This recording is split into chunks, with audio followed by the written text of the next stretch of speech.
Welcome to The Classical Mind, a podcast about the great books in the Western canon. We're your hosts. I'm Father Wesley Walker. And I'm Dr. Junius Johnson. Junius, it's been a while since we've been able to record. We have had illnesses and traveling and all that in between. Did you have a good Easter? Yeah, this is wonderful Easter. We've had eclipses and dogs and cats living together. It's been a crazy, crazy world, but we're all recovered over here, and we had a good Easter celebration and are keeping Eastertide rolling. Excellent, excellent. That's right. Eastertide is a season, not a day.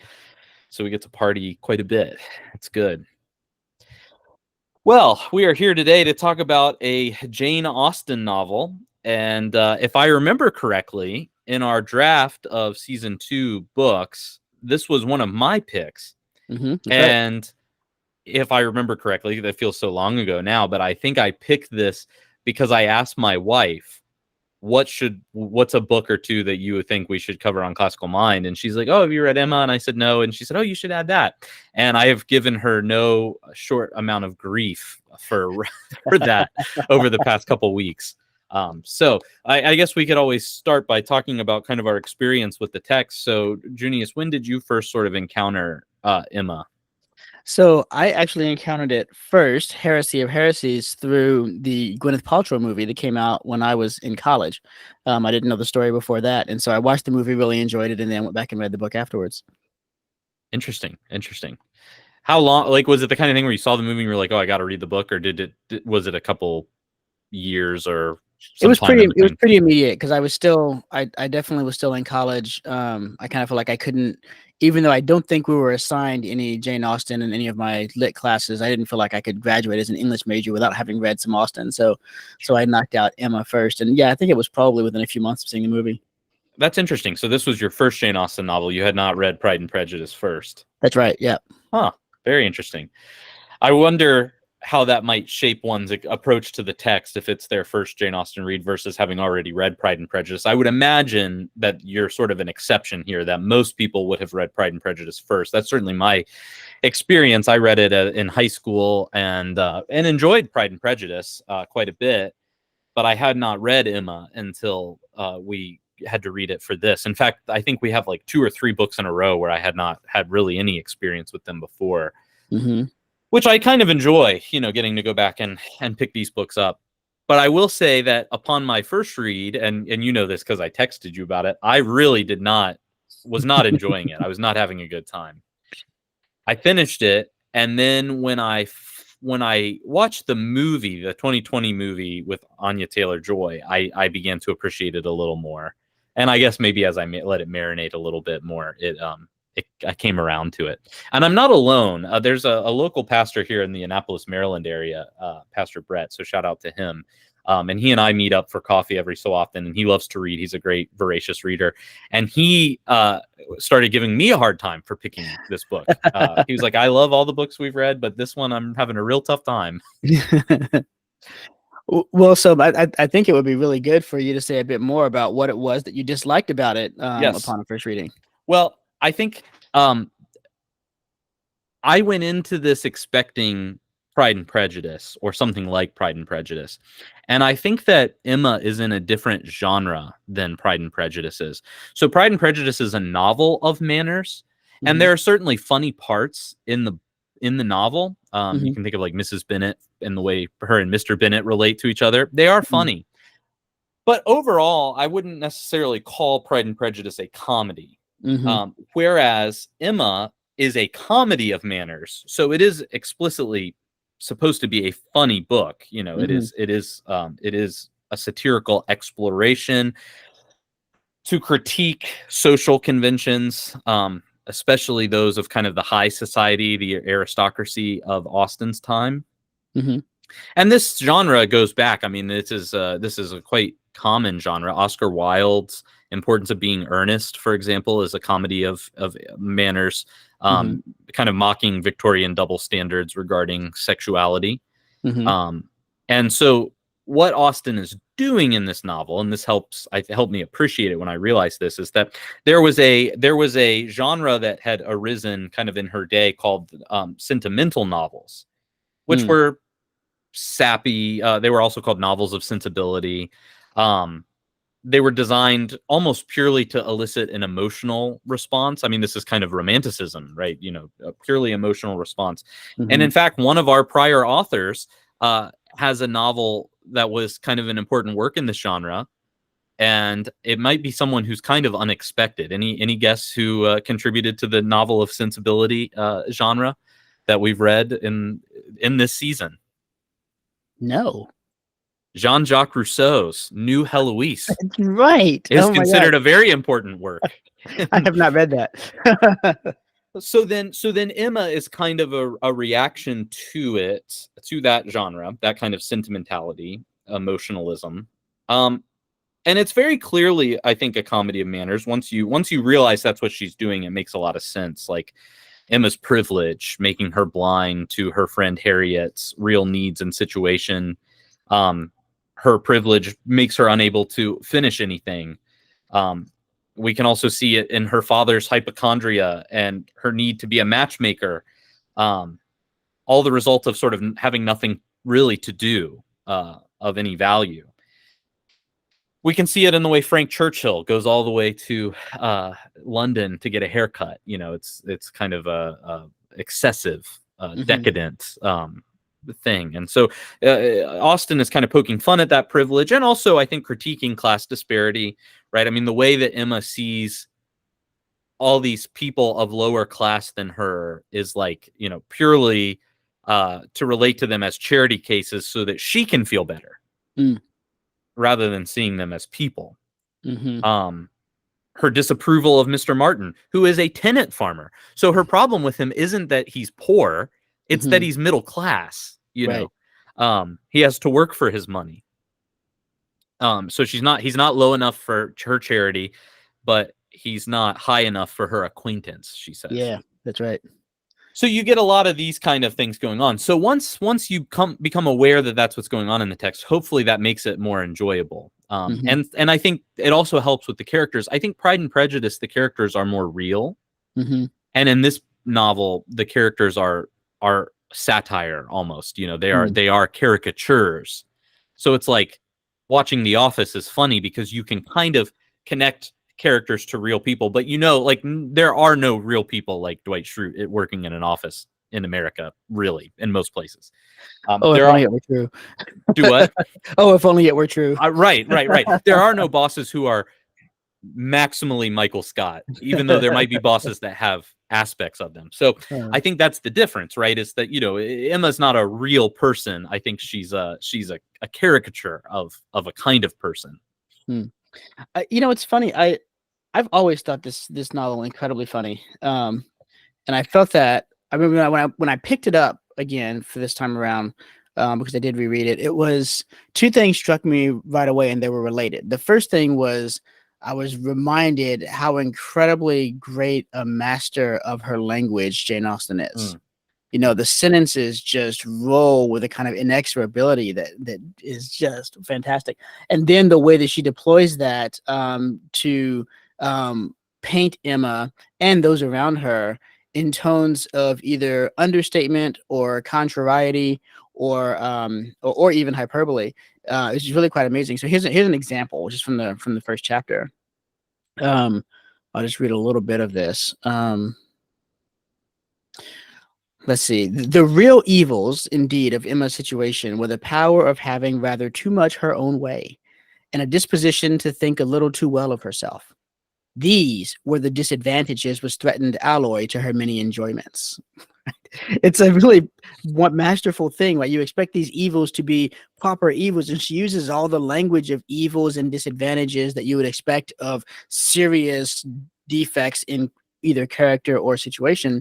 But then she fills the spot up, the predicate, with, you know, she's got too much, she gets her own way too much, and she thinks too highly of herself.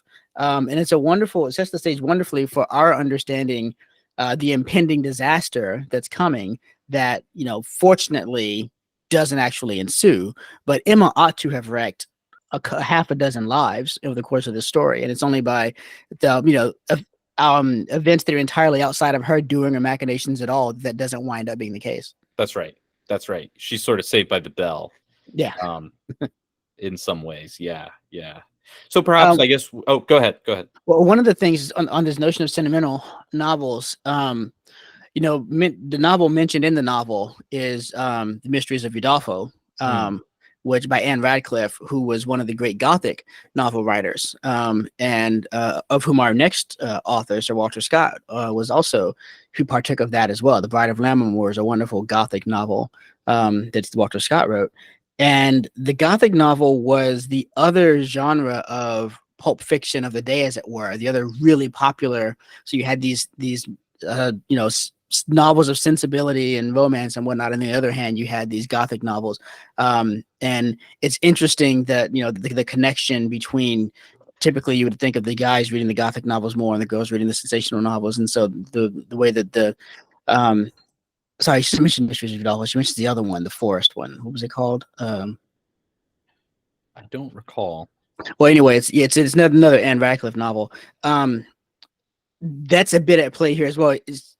Jane Austen is situating Emma a little bit in relation to these other novels, both of these two genres, the one that her novel is mimicking and the one that her novel would be competing with on the shelves, right?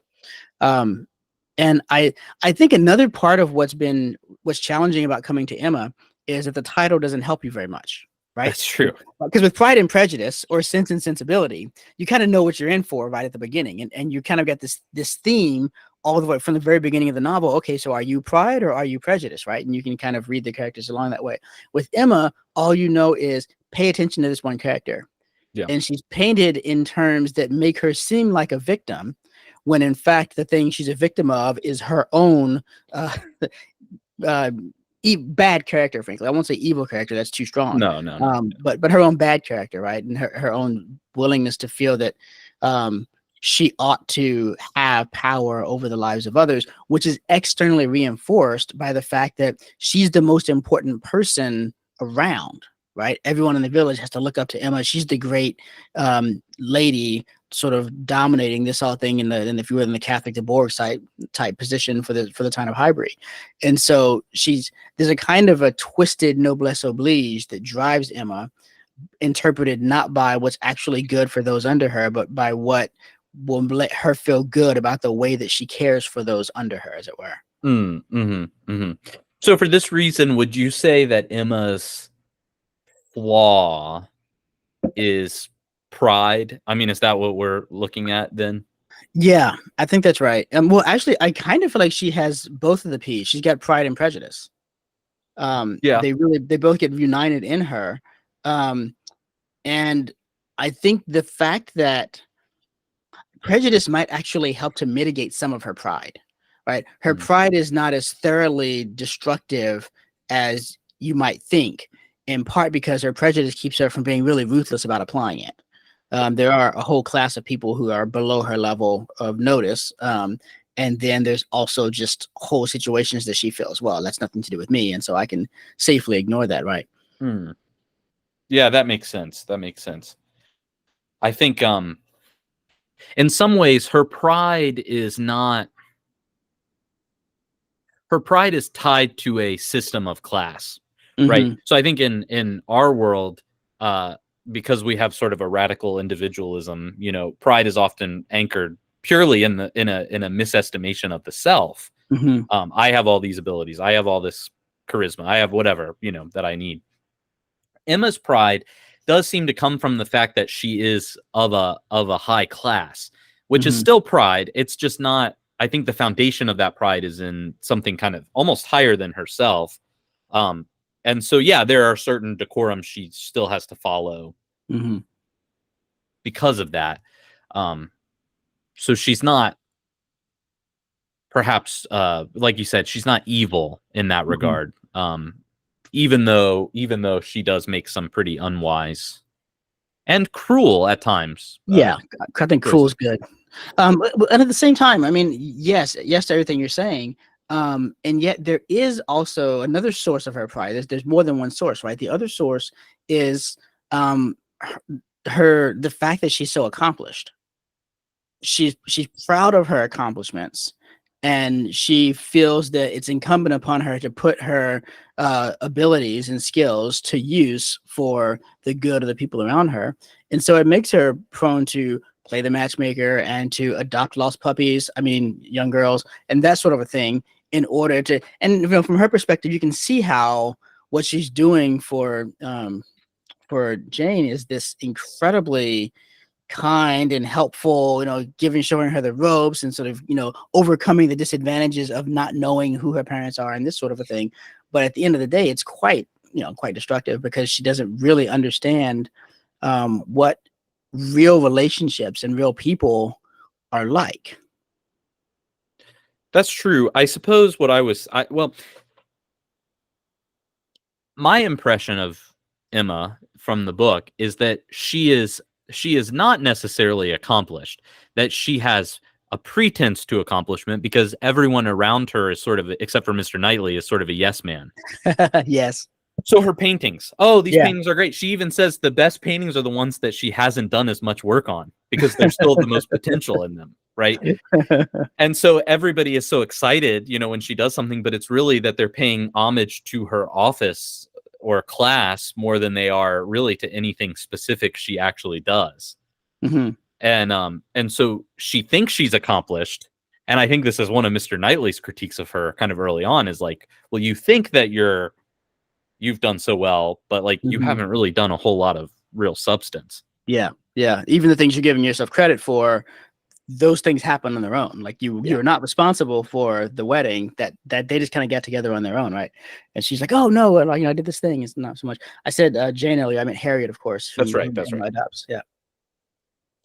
So I mean, I think it goes back to that sentence that I read. Then there's a misestimation of self that grounds all of this. Yes. And so there's always the what Emma thinks about Emma, and then what's true about Emma, and often the most reliable entry into what Emma's really like, a proper estimation of Emma, tends to be Mr. Knightley. Yes. Who alone is who's neither a yes man to her nor is infatuated with her in the manner of a father or a potential husband like Mr. Elton. That's right. That's right. He sees her for who she is, which is why he ends up with her. And I think that's where this is not a novel of sensibility or a kind of overly romanticized, novel, because he's willing to see her for all her flaws. Mm-hmm. And so being married to an Emma must be hard, because there are very real flaws, but every marriage is hard for that reason, right? I mean, we go into it knowing, or hopefully knowing, the flaws and the strengths of our partners, and we're signing up in order to put up with those. So there's no doubt that had Mr. Elton married Emma, he would have been, I think, blinded to those flaws. Yeah, I think he would have very quickly become miserable. Even Mr. Knightley, I think I was going to talk about poor Mr. Martin, but there's a bit sense in which I can say poor Mr. Knightley too, because I don't have a lot of hope that Emma's going to get much better. I don't feel like she's learned something through the course of the novel, I think, right? I mean, she was allowed to experience at least the possibility of very real consequences. And she was embarrassed by the whole Frank Churchill escapade. But at the end, I think that the problem with Mr. Knightley is that he has always been there for her in the midst of all of her flaws before. And so there's not really any real sense that she needs to change to be worthy of him or something like that. She can almost take him for granted, as it were. I can imagine them turning into a couple that where their interactions in a putative novel where they're now the parents and their young daughter is the main character, where their interactions are funny for us as readers but kind of painful if you think about what that represents of the actual life together underneath. I hope for Mr. Knightley's case that's not so, but I don't have a lot of hope for her learning a lot from this experience. Yeah, that's fair. This is the only hope that she has, though, I think, because he is willing to call her out when she needs to be, which is exactly right. I mean, I think that's exactly the kind of person you do want in a spouse. I mean, not someone who's overly critical or unduly critical, but someone who is willing to say that well, this was wrong, or you shouldn't have done this, or whatever, reprimand you when you are wrong in a redeeming way, because you see the potential of the person. And I Yeah. do think Mr. Knightley sees the potential in her, based on some of their interactions. I mean, he's not trying to be mean, you know. So it is very interesting. I think that's quite right. And also the other half of what makes him good for her is that she's willing to let him critique her, which is the other hard thing, right? It's one thing we all need someone who can call us on our stuff, but it's another thing to allow that person to do that job. And I think, Emma has shown that she's willing to allow him to do that. Yes, yes. So then what is it that Mr. Knightley gets from Emma? I suspect that Emma's about his only something like intellectual equal among the people that offer, right? The other possible candidates are fairly silly. And while I wouldn't, Emma's no great deep thinker, she does have a quick wit. And I think Mr. Knightley very much enjoys sparring verbally with her. He clearly finds her very attractive. That comes up several times. Yeah, so I think she's a good companion for him because they can do a really good dance together. Yeah, no, I gather that too. And also she's kind of and at times unduly so, but she is kind of an optimist. And he strikes me as maybe more of a pessimist, you know. And I do think there is a kind of opposites attract in this regard. You know, she's always ready to go on some crazy plan, you know, to fix these two up or do this or do that, and he's kind of always grounding her. But I do think someone who has that tendency to ground needs maybe a little more spontaneity, a little more of kind of maybe not spontaneity, but that kind of life that she brings. I think is good for him. Yeah, and it also it's kind of good for Highbury in the sense that it combines the two most important personages of the area, and so now there's this sense of all of that reference can be joined into one household. I was trying to remember. We aren't told what happens with poor Mr. Woodhouse at the end, are we? I don't think so. What's he gonna do? Presumably they're gonna go live at Knightley's place, and I mean people only really ever came over because of Emma's doing. So I wonder how poor old Papa's gonna get along. That's true. Well, he's got so much more time to worry about his health now. There you go. I'm sure he'll take lots of walks or not walks, depending on the weather. Short, very, very, very short walks. That's right. Yes, he certainly won't be going to the beach. Yeah, and he's another funny character too, right? I mean, he's very much the poor old father who's useless for much of anything, and it frees him up to have all of his world be Emma, except that he doesn't spend that much time thinking about Emma for all that she's all that he has, right? Yes. And so it's this. I think the big vice that shines at me from these pages is the vice of leisure.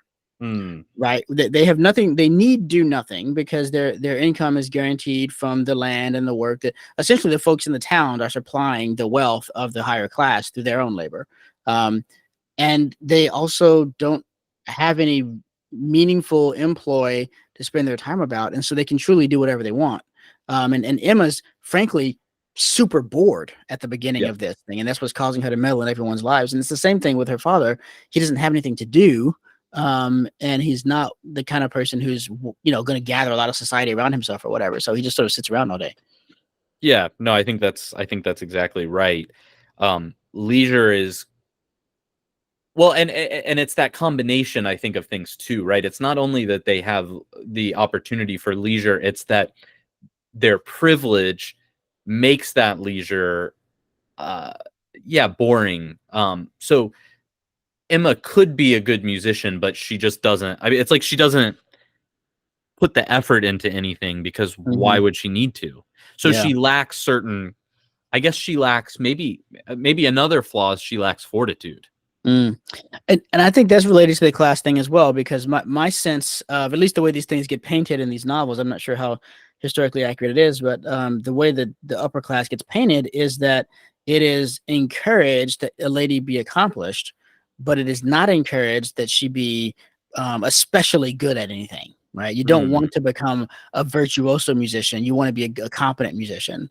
And so there's kind of a social pressure to dabble and be a bit of a jack of all trades.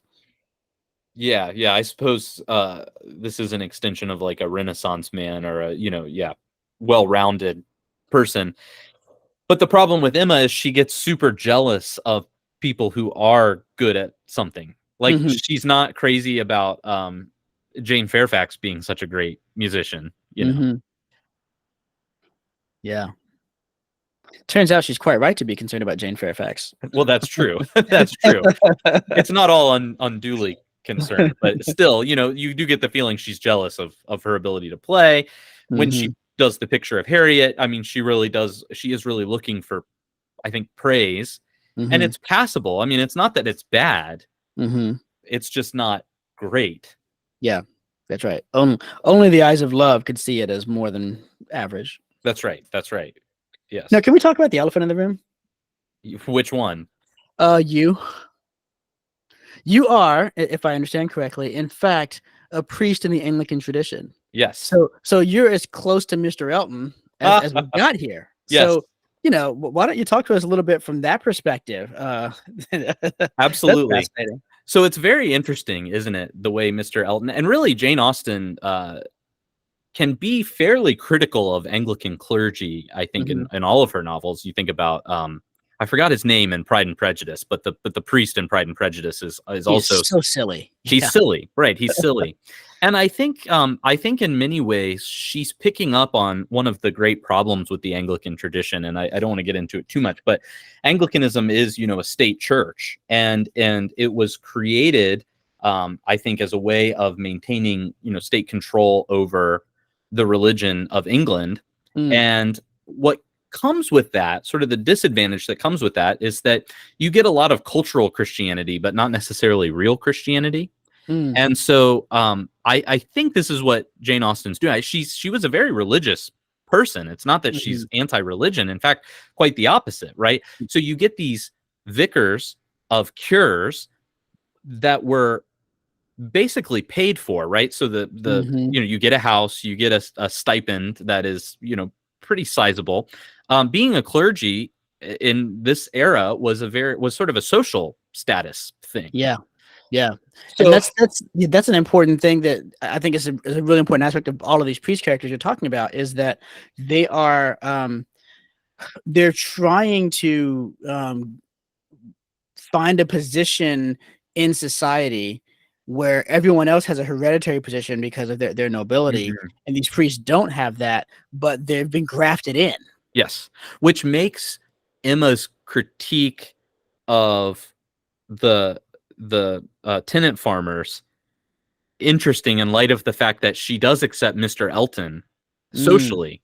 He annoys her sometimes, but like she seems to overlook that because of his social status. But like in effect, he is in a kind of merit-based system, like the tenant farmers are in as well.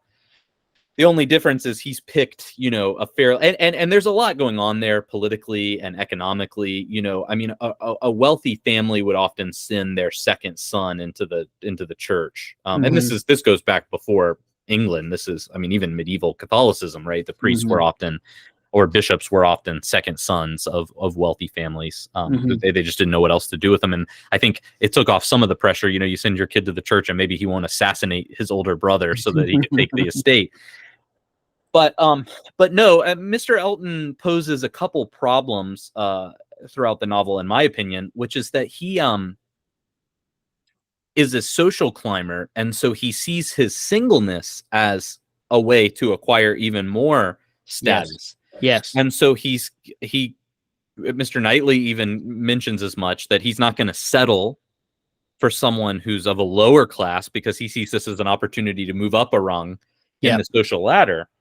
And so, you know, the Eastern Orthodox have a rule where a man who becomes a priest is allowed to be married before he becomes a priest. But once he becomes a priest, there is no marriage. So if he's single when he gets ordained, he stays single. If his wife passes away before him, he stays single.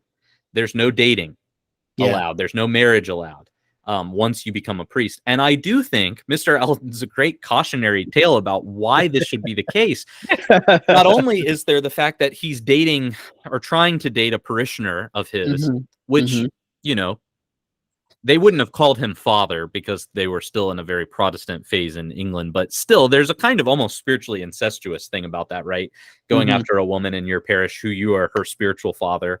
But then when it doesn't work out with both Emma and Harriet, he now has to be the minister to these two women. That's right. That's right. He appreciates at their weddings. Yeah. Yeah. I don't remember if this happens in the book, but in the movie, she transcribes his sermons, and when it doesn't work out, she like throws them out the carriage into the pond.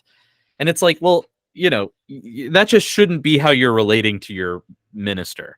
Yeah. As this eligible bachelor, because all the young ladies, oh yeah, we love his preaching. Well, no, you think he's attractive and you want to get with him. That's why you think his preaching is great, So anyway, so I think there's a lot going on there. I mean, I think it's a critique of kind of cultural Christianity. Mr. Elton has nothing better to do than kind of worry about climbing the social ladder rather than actually save souls, Yeah. But then also there's the complexities that come with a minister who is looking to be married, a young man who wants to date. So much damage could have been done in the parish, Yeah. Fortunately, they had, I guess, other social pressures that probably would have maybe minimized the damage, but it's still not a good look, is it? Yeah, that's right. You mentioned the idea of sending a second son into the clergy and whatnot, and part of the reason for that, it wasn't just to get rid of the second son and to avoid assassinations and whatnot, but it was a legitimate path to power. Yeah. If you could, one of the reasons why Thomas Aquinas' parents did not want, his father anyway, did not want him to join the Dominicans was because their family had historically held the abbacy of Monte Cassino. Right. And so he could have become the abbot of Monte Cassino, which is, Benedict's monastery, one of the most important monasteries in Italy.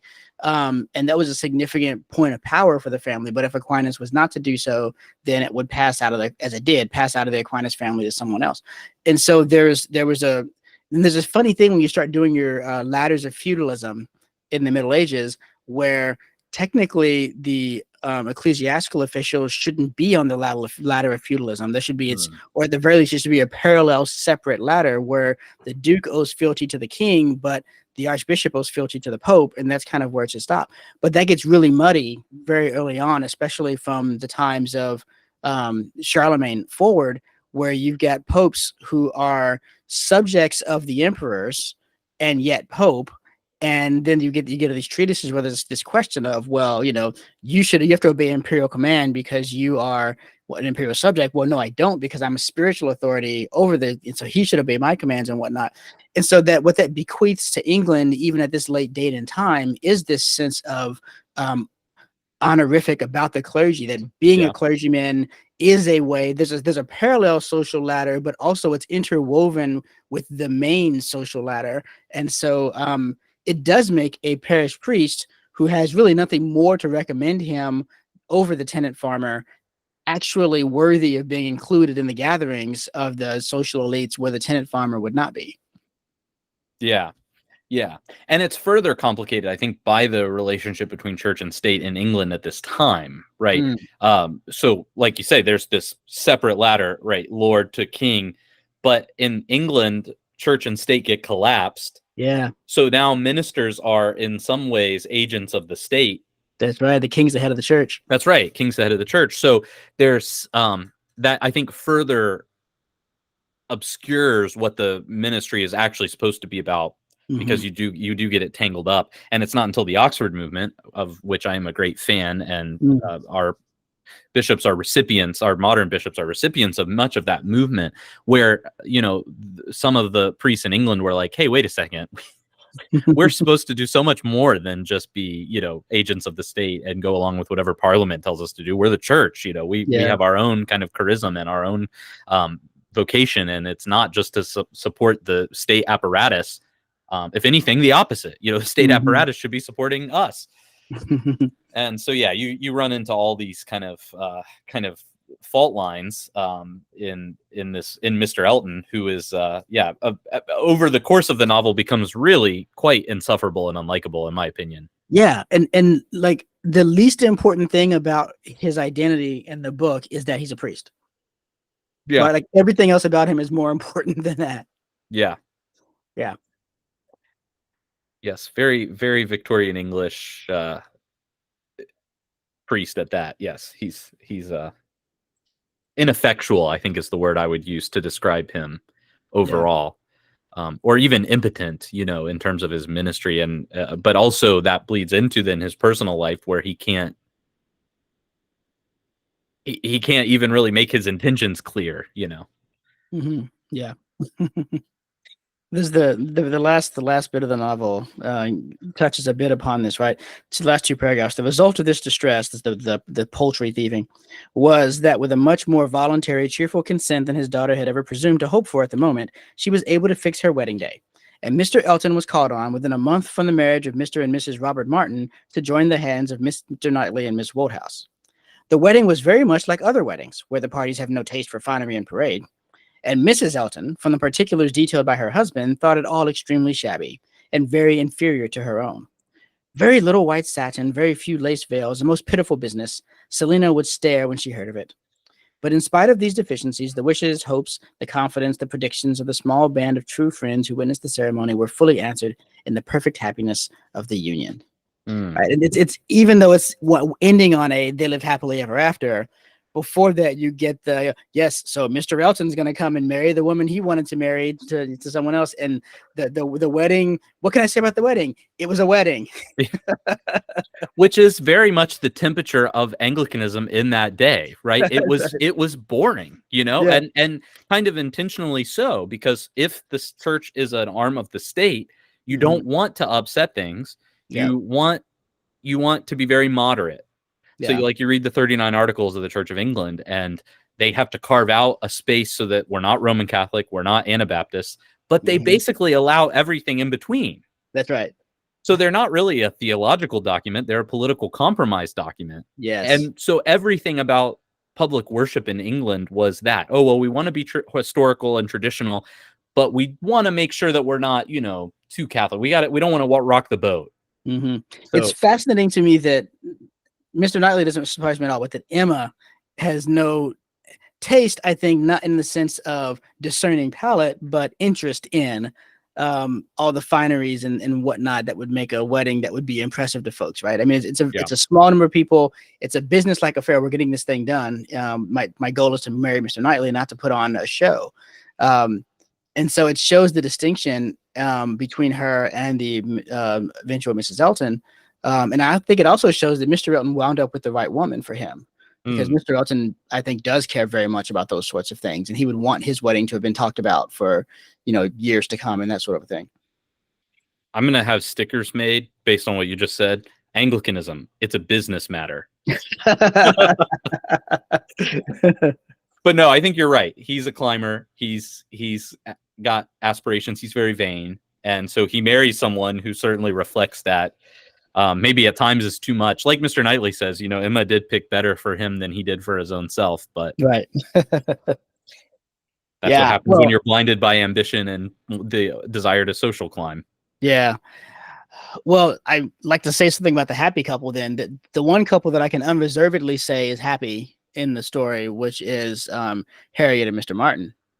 Um, because they were on the path to a truly happy union of love before Emma started fiddling around.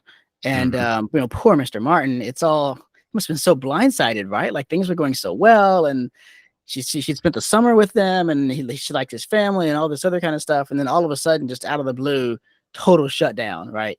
But they do eventually wind up together, and I it's such a good fit. And one of the feelings of joy I have at the end of the novel is that Harriet recognized in time what was really important and decided on the basis of that, and not the nonsense Emma was pouring into her head. Yes. Yes. Yes. Her being rejected by Mr. Elton is the best thing that happens to her for sure. Mhm. I think had it worked out with Mr. Elton, if he was able to, for some reason, overlook the disparity, um, I don't. She wouldn't be the right person to social climb with, because she's Mhm. not very witty and she's not very aware. And so, for her to go with the direction she does, I think it makes it much more there's a kind of telos there, right? Yeah. She fits. Yeah, and I don't remember who plays her in the newer movie, but Oh in yes, who was it? Do you remember? You I just don't watched it remember her before. name, but her face is very much in my head right now. Was she lovely? She was not the most attractive of the characters. Right, in the Gwyneth Paltrow, she's quite plain, Yeah, even to the point of, you know, you wouldn't call her attractive, and I think she's just, I don't think it's personal taste. She's done up that way. She's done up to seeing quite plain. In the novel, she's meant to be very pretty. That's actually yes, one of the main things that recommends her to Emma, is that she's very, very pretty. yes, And so it's strange to me that we don't go for that in the movies. We feel the need to downplay that, right? But yeah.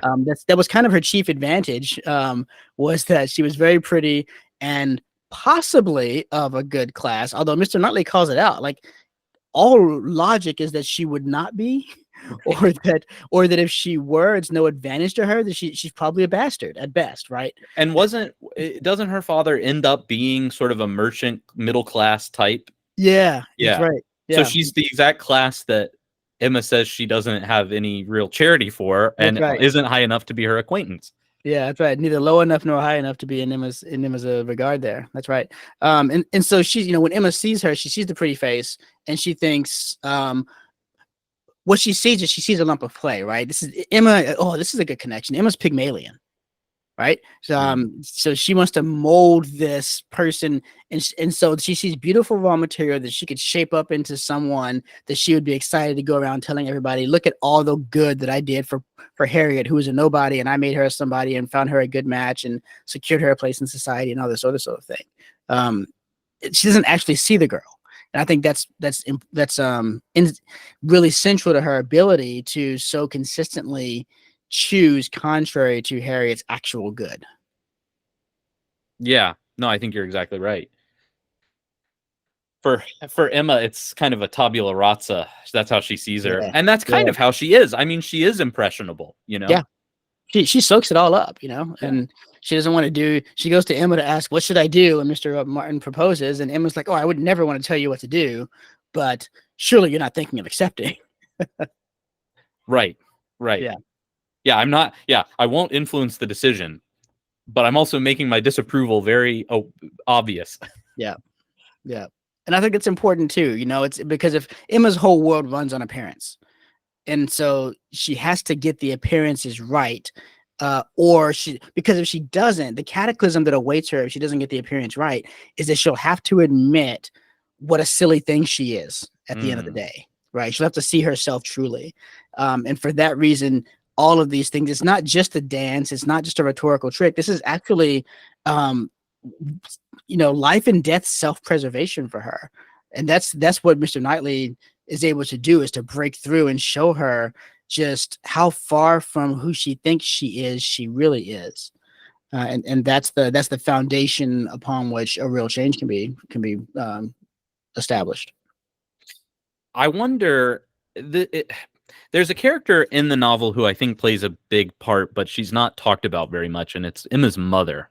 Because I think that a lot of Emma's silliness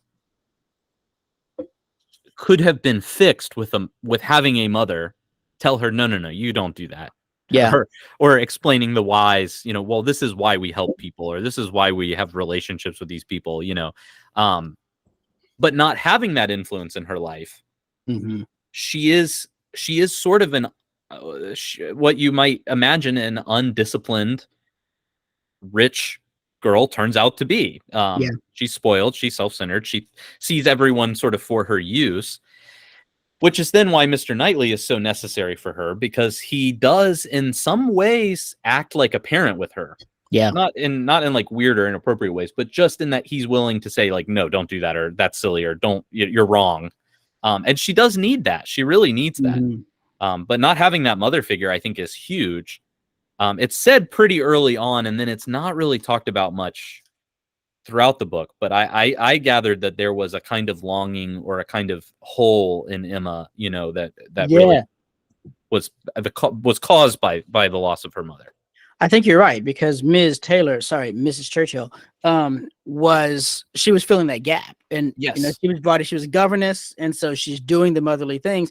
But then what happened was Emma diffused her early on because she was not a match for Emma in wit or really anything else, and so Emma converted her from a governess to a friend and set them on equal levels.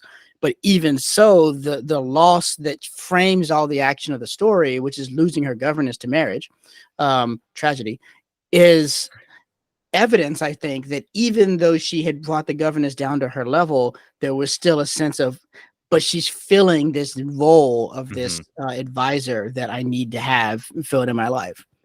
That's right. Well, it's telling that Mr. Woodhouse mourns more in the book, mourns more for that loss than the loss of his wife. Yeah, that's right. It's never, oh, well, your mother would have done this, or your mother. It's, oh no, Mrs. Churchill would have done this and this and this, and yeah, and of course, every time the marriage comes up, oh, how unfortunate. Yeah, and it's hilarious. It's like, oh, we've lost her. She lives a quarter mile away. Right. Yeah, your wife is actually dead. You did lose her. That other lady's right down the street. Yeah.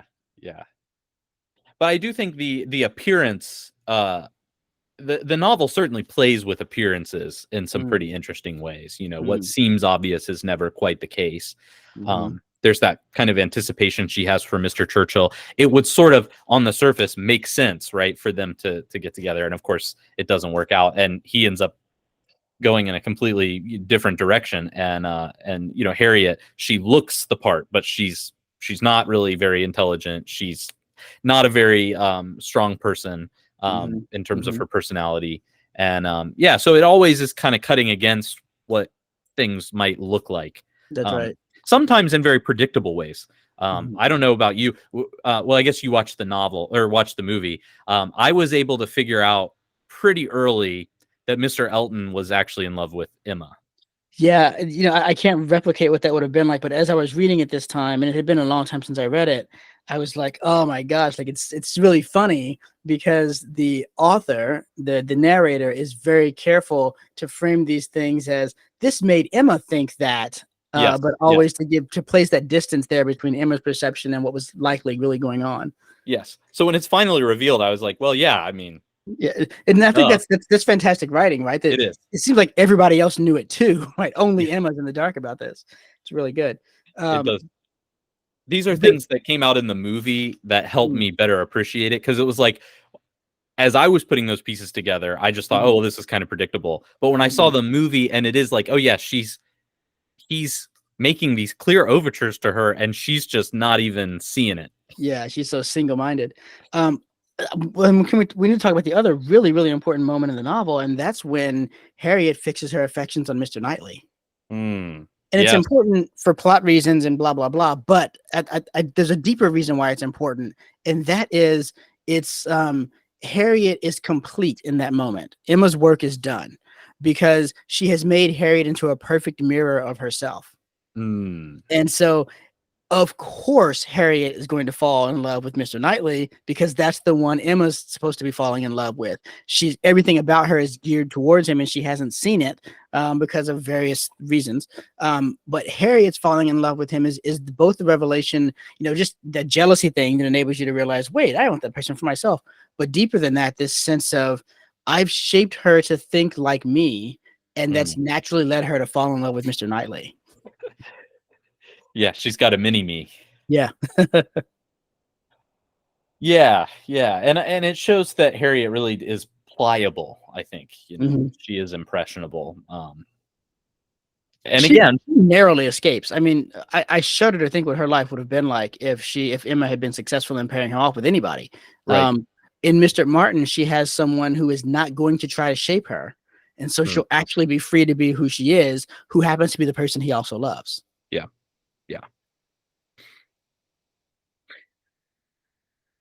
Yeah, it's kind of a good thing they all get married at once at the end of the novel, because it's every time Harriet falls in love with someone, something goes wrong. Yeah.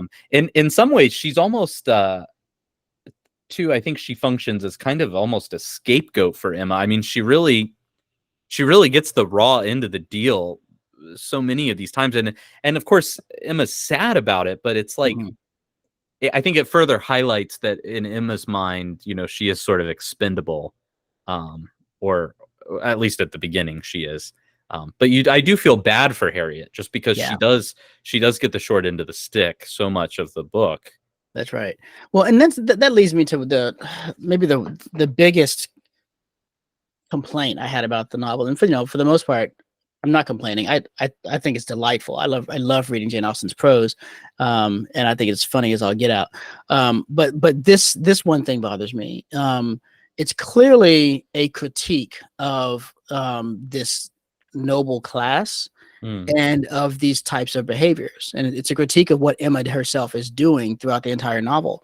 And she critiques it well enough that we can see what horrible disasters could loom. I mean, Harriet's poor life could have been ruined, like, absolutely ruined by Emma. But then none of the negative consequences really come about, right? Everything sort of gets smoothed over at the end, and it's sort of all's well that ends well. And that's great for the purpose of pleasing your writers so they want to buy the next book. But it does take the teeth out of the critique, right? I'll push back a little bit. Okay. I think in a modern world, in our modern world, when we have a critique of something overly romantic, the way that we often would go to the opposite extreme would be to maybe write a tragedy or something darker, right? It's not going to work out for the characters in the end. It all has to kind of break down. The problem, I think, with the novel of sensibility is its artificiality, right? It's not, you don't really see a human development in this story. It's just, like love at first sight kind of stuff, everything is, they lived happily ever after, these kind of ways of thinking. And while that may be present in Emma, I think that what you see in the way the novel ends is almost a kind of real Thomism, or it's like a real telos. These characters get what they need. And so, yeah, it's a happy ending, but I don't think it's a sentimental ending. I did not expect you to say Thomism.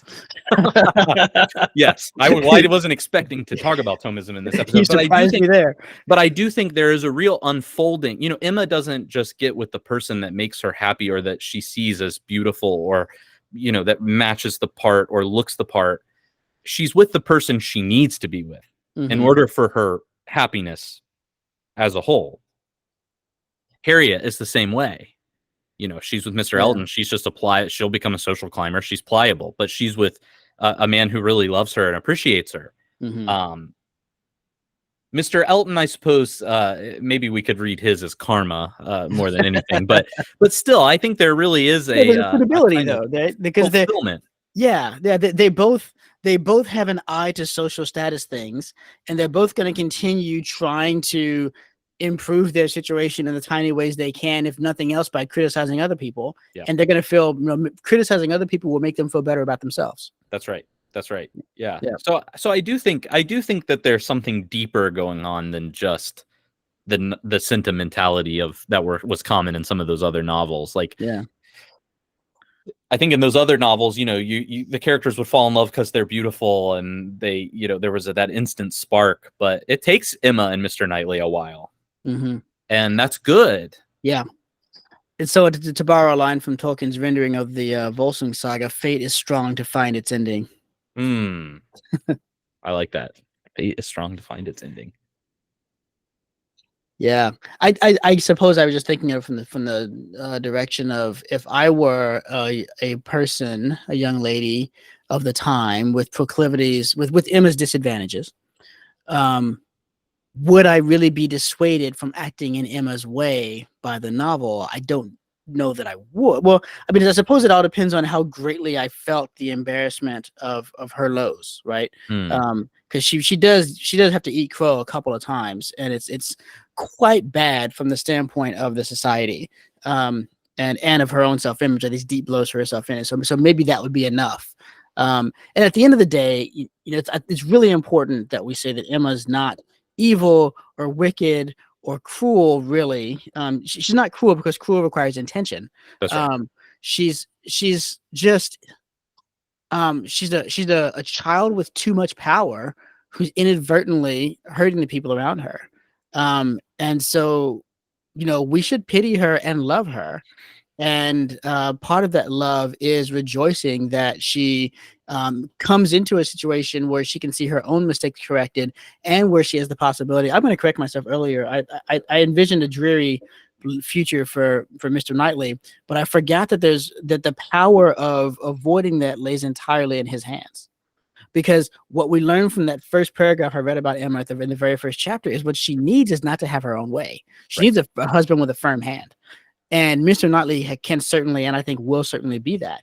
And to me, that purchases the perfect happiness of the union that are the last lines of the novel. It's Mr. Knightley's own character and Emma's willingness to submit to him, which is really what it takes for them to get married at all, is for her to stop fighting and submit. Right. I think that's what that couple needs to really be their best selves. And I think there's a sense in which, and this is another difference, I think, between novels of sensibility and what Jane Austen's doing, which is that, I think many of us have to be loved into being lovable.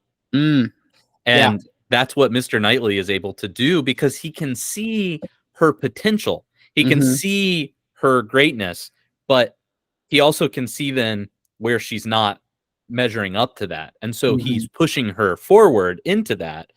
And we all need that. That's what makes a good spouse, not are they attractive or are they rich or are they powerful or whatever. That's not what makes a good spouse. That's right. It just so happens that Mr. Knightley is those things. That's right. Both of them are, in fact, all of those things, but that's not the point. Right. Because Mr. Churchill is those things. That's right. He's those things, maybe more so than Mr. He's Knightley. richer, at least, I think. Yeah. So, I need to make sure that I don't get a bunch of angry letters. I would very strongly resist a generalization of what Emma needed in her marriage to all women. Right, of course. I'm not saying that women need a strong hand and the husband is going to control them. I'm saying that what the novel says is that Emma needed that, and when Emma didn't have that, what happens is all of the couple hundred pages we just went through. And for this reason, we can connect this back to Faustus, perhaps, which is to say, what was the first thing he asks for from Mephistopheles? It's to be married. And Mephistopheles says, no. Yeah. Don't ever ask me for that again. Right. That's the worst thing you could ask for, because marriage has a way of making you holy. Yeah. And so we see that with Emma. This is what can happen with a good marriage with two of the right people. There's this unfolding into a higher way of being. And so if Faustus had gotten that, he may have actually repented at one point. Certainly would have been harder to go gallivanting all over the universe with Mephistopheles, right? That's true. Mrs. Faustus being like, "Are you going to see the Prima Mobile again? I told you not to go see the Prima Mobile with that devil." That's right. You missed dinner again. That's right. Perhaps one other thing we could talk about in the novel that we have not discussed yet is gender. In Jane Austen, and to go back to your point, about whether or not a young woman of the age would have read this and changed herself as a result. It's hard to say. I've never been a rich young woman, but I do think there's something about literature holding up a mirror to ourselves. That's what good literature does, and so what the reader does with it is certainly, I think, up in the air. But I do think one of Austen's projects here, and you see this in some of her other works too, is she is critiquing some of the double standards of the day. And so I do think it's interesting to maybe look at how this story and Pride and Prejudice are very similar, but a lot of the genders of the characters are flipped. So, for example, Emma is very much like Mr. Darcy from Pride and Prejudice, whereas Elizabeth is a lot like Mr. Knightley, willing to tell the truth, willing to speak their mind, Mr. Woodhouse is very neurotic, kind of like Mrs. Bennet is. There is no Mrs. Woodhouse. And while Mr. Bennet has some endearing moments in the novel, I mean, he is kind of a non-factor, in the actual fairly story. absent. He just sits there and reads the paper. Yeah. He's a cold and distant father figure. He's not really cold, but he is distant. you also get Harriet, who's easily manipulated. In some ways, I think she's a Mr. Bingley type. Mm. And so you do get some kind of scandalous behavior, right? Mm-hmm. So it is interesting to think about this, and I think many of those double standards, I mean, they've shifted some, but they certainly exist in our day. Mm-hmm. The wrong choice or an unwise choice could absolutely ruin a young woman Mm-hmm. socially, Mm-hmm. whereas when the young men mess up or when they do something, there's always kind of a little grace there. Yeah. Mr. Elton, totally misses, but he still gets another social climber. I mean, he kind of gets what he's looking for in Yeah. some ways. So I do think that's interesting to point out, and I do think there's a lot of that going on in Jane Austen's work for sure. Mm-hmm. Yeah, I think that's right. That's right. And so what we're seeing, if we compare the two novels, then is there are some endemic vices of the noble class that are coming out. Pride and Prejudice being the top two among them, right? I think that is her best novel, and I think the reason it's her best novel is because she's speaking most directly to the central theme that she is sort of talking about in all the novels, right? And so these things are endemic, but they show up, and because they're endemic, they show up throughout the class. And yes, in this story, it happens to be the case that the genders fell out this way, but there's nothing about the female gender that links it to Right. pride or prejudice. You could see either one dominant in the individual, and so it is, I think, a very powerfully thought through decision to shuffle the genders around between the novels so that we get to see. Look, I'm not talking about a feminine frailty here. I'm talking about a noble frailty. Yeah. And it's interesting then, I think it makes that kind of critique of some of the double standards even more important, right? Yeah, that's that right. these are not just like in our culture. I think we do the same thing, right? There are kind of two poles. There's, on the one hand, the idea that there is no such thing really as gender, and then on the other hand, there's a kind of gender essentialist perspective. And I think in some ways those poles have always been operating. And so you see, I think in Jane Austen's culture, maybe more of a gender essentialist culture. So it's okay for a man to have those vices, but not a woman, and vice versa. And so I think her fiction functions as a vehicle to make that critique. Just like today, I mean, we do this. I mean, in some circles, you'll the idea of what masculinity is really in kind of social construction, built on social construction. And so if you do something different, well, that's weird. It's unexcusable. But if you have the same vice that a man has, that's okay. Yeah, it's at the risk of potentially, I don't know what you're thinking of for an input, at the risk of potentially stealing it. I mean, I think the Barbie movie is a really, really great example of what that looks like in our society these days, where they invert the typical gender stereotypes. They present them and then they invert them by ways of showing how it's not just women who are hurt by these, but the men themselves are hurt by these, and this kind of inequity could happen the other way, and what would that look like, right? So yeah, I think that's a really good parallel you're drawing between the way their fiction goes about trying to address that and the way ours does. Yeah absolutely. I've not seen the Barbie movie yet, actually. I need to. I have seen Oppenheimer, but I've not seen Barbie.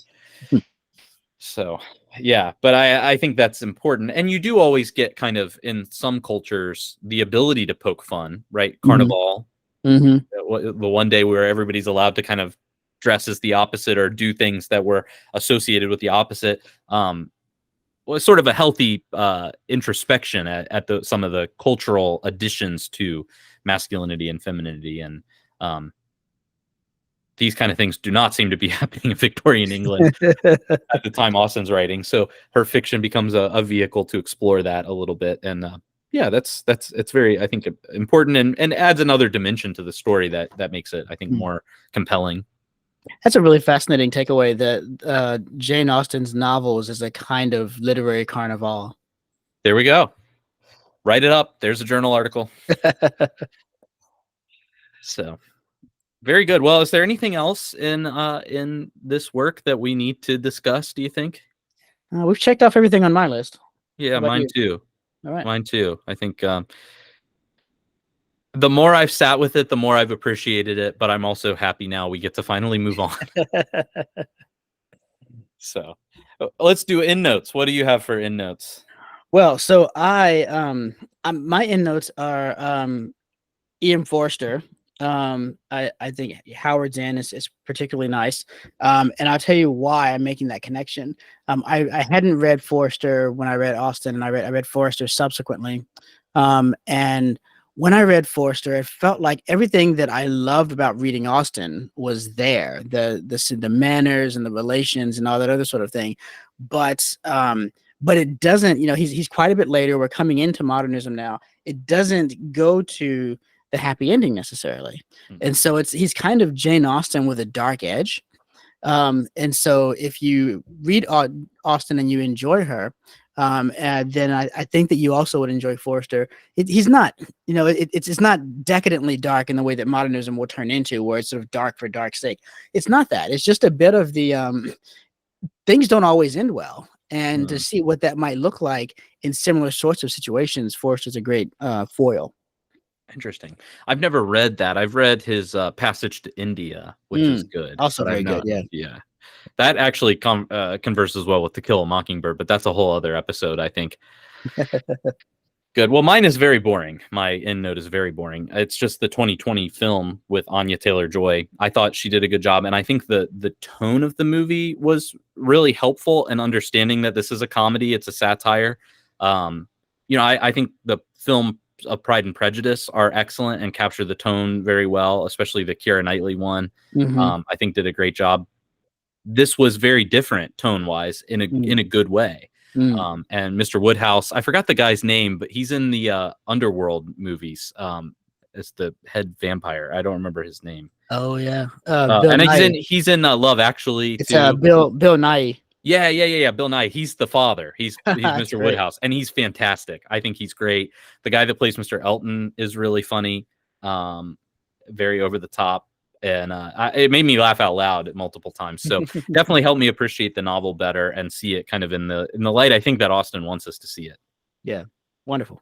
Excellent. Well, listeners, thank you for tagging along with us on this journey. Our next book will be Lady of the Lake, which we're very excited to talk about, and it'll be a little bit of a change of pace from sort of Victorian era comedies. So we will see you next month. In the meantime, keep reading.